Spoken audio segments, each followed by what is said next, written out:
مساء الخير عليكم يا شباب، مساء الخير عليكم يا صبايا. اهلا بيكم، معاكم كابتن سما من يوميات مطلقة. وحشتوني جدا جدا جدا.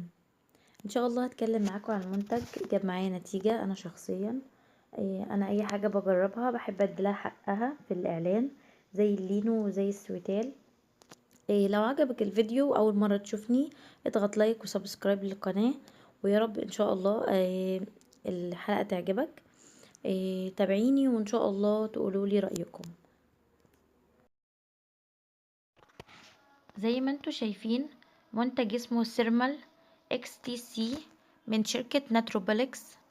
انا مش بعمل دعاية والله العظيم خالص، ولا حد قال لي اعمل حاجة، بس فعلا هو جالي هدية وانا حبيت انقل خبرتي. زي ما اتكلمت على السكر السويتال واللينو شوفان، انا حبيت اتكلم برضو عن منتج ياخد حقه. المنتج ده حلو جدا، بيساعد في ان هو بيديكي باور عالي جدا اثناء التمرين وانت بتتمرني. بيزود ضربات قلبك في الاول، بس مره في مره هتتعودي عليه. حلو جدا وبيدي باور عالي لانه بيحتوي على البن الاخضر، وبيحتوي على الكافيين اللامائي. وطبعا هو بالتوت الازرق، طعمه حلو جدا ومقبول. بتحطي 1 سكوب على 300 ملي من المية وترجيها جامد جدا جدا.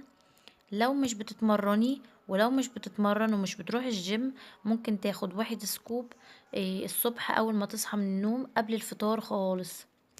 ده هيساعدك انك تحرق دهون، او تحرق من المخزون بتاعك على مدار اليوم. فجربوه قولوا لي رأيكم. ان شاء الله هتكلم معاكم على منتج تاني ان شاء الله. لما يجيب معايا نتيجة هقول لكم رأيي فيه، اذا كان بالايجاب او السلب.